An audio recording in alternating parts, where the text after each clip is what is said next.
জনবান্ধব automated ভূমি ব্যবস্থাপনা, সুরক্ষিত ভূমি, সমৃদ্ধ ভবিষ্যৎ স্লোগান নিয়ে কুষ্টিয়ার দৌলতপুরে ৩ দিনব্যাপী ভূমি মেলার উদ্বোধন করা হয়েছে। কুষ্টিয়া দৌলতপুর থেকে আব্দুল আলিম সাচ্চুর প্রতিবেদনে দেখুন বিস্তারিত। মঙ্গলবার ১৯ মে সকালে দৌলতপুর ভূমি অফিসের আয়োজনে মেলার উদ্বোধন করেন কুষ্টিয়া ১ দৌলতপুর আসনের সংসদ সদস্য আলহাজ রেজা আহমেদ বাচ্চু মোল্লা।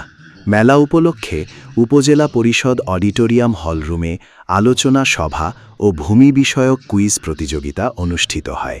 এতে উপজেলা নির্বাহী অফিসার অনিন্দ গুহর সভাপতিত্বে উপজেলা সহকারী কমিশনার ভূমি প্রদীপ কুমার দাস, দৌলতপুর থানার অফিসার ইনচার্জ মোহাম্মদ আরিফুর রহমান, উপজেলা বিএনপির সাধারণ সম্পাদক মোহাম্মদ বিল্লাল হোসেন, উপজেলা সমাজসেবা অফিসার মোহাম্মদ জহিরুল ইসলাম, দৌলতপুর প্রেসক্লাব ডিপিসি-এর সভাপতি আব্দুল আলিম সাচ্চু সহ ভূমি অফিসের কর্মকর্তা কর্মচারী, সেবাগ্রহীতারা ও প্রিন্ট ও ইলেকট্রিক মিডিয়ার সাংবাদিক সহ স্থানীয় গণ্যমান্য ব্যক্তিবর্গ উপস্থিত ছিলেন।